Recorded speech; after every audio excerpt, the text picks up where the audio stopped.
ఎక్కడికి నాన్నగారు ఇంత చక్కగా ముస్తాబాయి వెళ్తున్నారు? మా ఫ్రెండ్ సుబ్బారావు వాళ్ళ కొడుకు పెళ్ళమ్మా, అక్కడికి వెళ్తున్నాను.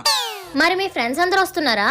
మా ఫ్రెండ్స్ అందరూ వస్తున్నారమ్మా. మా బాలరాజ్ గడు అయితే ఏసీ గిఫ్ట్ గా ఇస్తున్నాడు. మా సూర్యగడు కూడా పెద్ద టీవీ గిఫ్ట్ గా ఇస్తున్నాడమ్మా.